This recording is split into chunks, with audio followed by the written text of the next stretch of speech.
Yo, what is up, ladies and gentlemen, boys and girls, and people of the internet? My name is ItsBassi, and I'm going to be uploading a guest commentary over some gameplay by Carnage Enigma. But before I do get onto the video, I must say thank you for letting me upload my commentary over on your channel, Carnage Enigma. It means a lot to me, Andy. And besides the fact that I just sucked your dick via video, let's get on to the actual video. Now today, if you guys don't know me, I do story videos, so for you guys, I have a story video to be over some amazing gameplay. Now the gameplay that's running in the background is a 167 gameplay on the map Recovery using the Battle 27. Now, I'm pretty shit at this game. I'm not gonna lie. I'm not gonna say that I'm the best player, and I'm not gonna say I'm the worst player, but I can usually average around 40 kills on this game.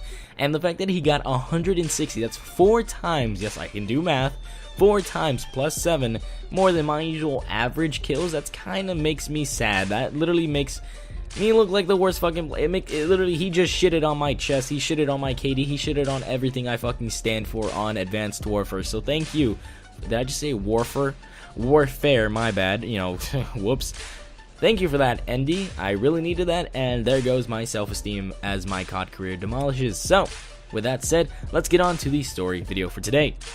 Now, today's story is going to be about the most recent event in my life, which was an amazing wedding and slash party. Now, I've actually never been to a wedding besides my father's wedding with his latest wife. And that really didn't count because it was so fucking boring. We literally just sat in an altar, I believe it was an altar.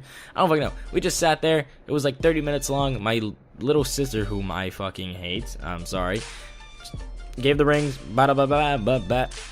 Nothing like literally fun. So I really didn't count that. But here's the actual wedding that I enjoyed the most, which was this Saturday. So I want to say again, I'm pretty sure that I'm gonna fucking watch this video, because who the hell in my family watches YouTube videos about Call of Duty? Anyways, congratulations Carlos and Amanda. So yeah, happy couple. Whatever. You know, I actually got invited, and I was actually really excited for this wedding. So when the day came, I dressed up really fast. You know, we drove like 1 hour to the middle of buttfuck Egypt. It was a fucking mansion. You know, you gotta go big or go home. And when we arrived there, you know, we saw our family members. We saw a lot of white people. Then we found out that it was actually the bride's family, and they were like rich white people. I'm Hispanic. I don't know if you guys can tell by my voice or not. A lot of people say I sound white, but I don't fucking care.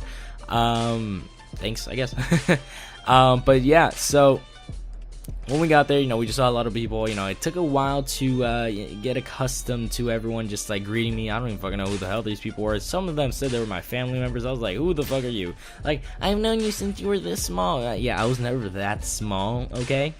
The only time I was ever that small, I was in my mom's stomach, so you lying. But after that, we got to the actual wedding portion of the day, and I'm not gonna lie, I bawled out my eyes. I was crying. I was actually crying for both the bride and the groom. When he walked down the aisle, his mom my cousin walked down the aisle. His mom hugged him, and she started crying. He started crying. I was about to cry, not gonna lie. And when he stood there up front and he was waiting for his beautiful bride to walk down the aisle, I cried because I saw him cry. He was crying like a motherfucker, and that shit was so sentimental. That shit like stabbed me across that shit like literally just sliced me across the face with the feels knife, man. That just dug into my heart.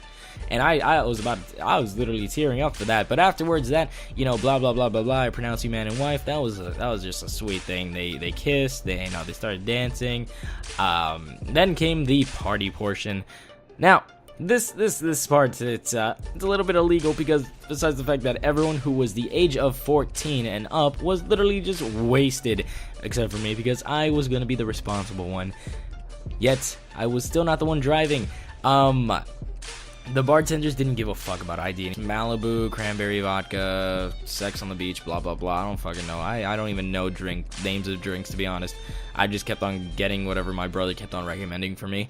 And I was a little bit I was okay mainly, but everyone was just fucking wasted. My sister was wasted, my brother was wasted, my other brother was wasted, and it was just absolute fun, especially since my cousin, whom has been drinking since 1 p.m. to 9 p.m., 9:30 p.m. to be exact, was fucking dead. He was just dead.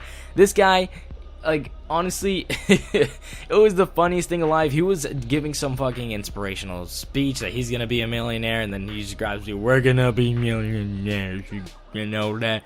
And he was so wasted because my other brother, who can, my brother and my other cousin, who can actually hold their own, we're going, we're grabbing drinks after drinks, and he wanted to be like them. He wanted to be all grown up and shit. He was trying to be like them, and he was fucking dead.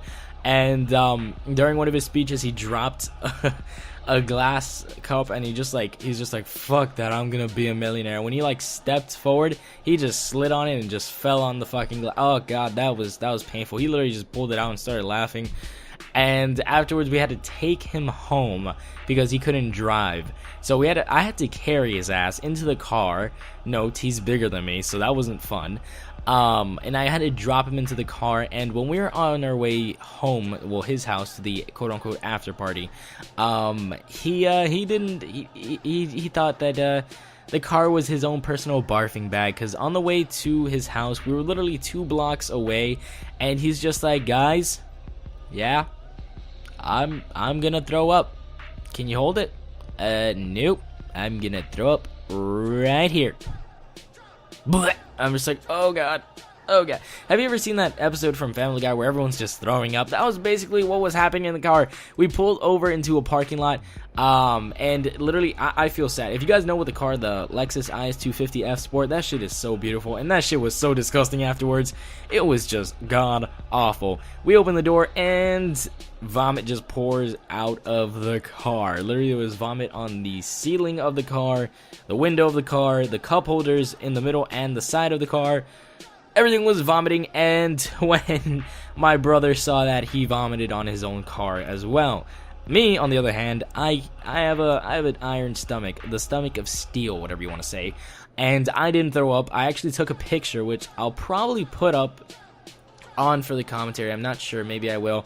And it was actually really, really funny to see that he was throwing up as well, and I was just laughing. It was too funny to see these guys just throwing up their fucking drink. The car actually reeked of not only like a mixture of vomit, but like just pure fucking alcohol. That was just like, wow. It's like if you open a bottle of alcohol, just sniff it, basically that smell plus some vomit, which was not a great smell. And we were actually in a quote-unquote convoy, or whatever you want to say. We were following someone, and they noticed that we weren't behind them. So when they pulled up and they saw that, someone actually else vomited from the other car, and I could not stand it. I had to literally sit in the back of the SUV with a bunch of random shit, just like crushed up against the wall, just so I didn't have to sit in the puke-filled car.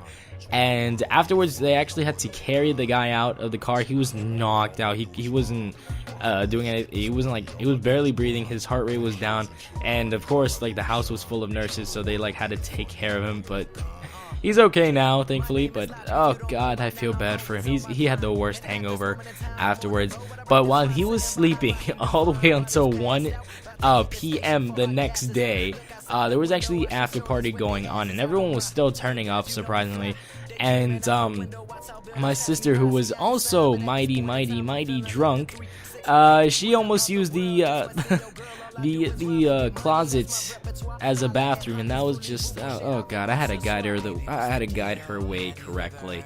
What else? The kids were drinking. I had some Black Label with some Coke, just to like be a part of the family for that.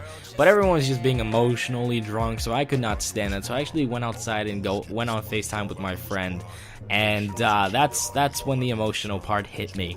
My drunk aunt decided to come outside and talk to me about the feels, and I honestly felt like away from the family, and she already knows that because I barely visit them and stuff like that, so I feel like they don't like me and shit like that. So of course the inner person of you comes out when you're drunk. So she told me how she felt, and she was like, I love you, okay?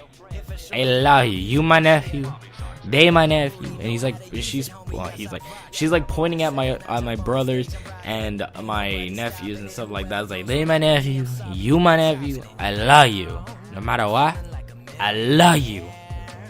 And she goes up to my ear. I love you.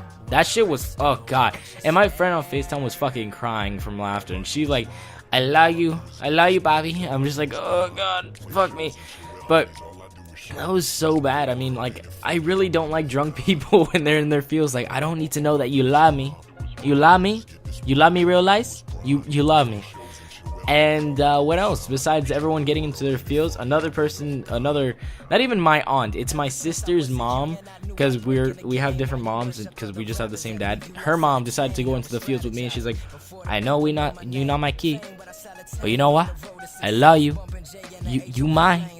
I like your third mother, because my sister's my second mom, and she's just like getting on in the fields. I was not into that shit. Like, really, you can keep it to yourself, but whatever. Besides that awkward encounter, you know, I got home safe, thankfully. But that's pretty much it for that. And if you guys did enjoy this story, I'll be happy to see a like and comment. But if you guys did enjoy the story, oh darn. Anyways, you know, that's pretty much it for that. Subscribe for more gameplay, and if you want to hear more of my voice, go to my channel and click that subscribe button. And that's pretty much it for that, and I'll be seeing you guys next time. Peace.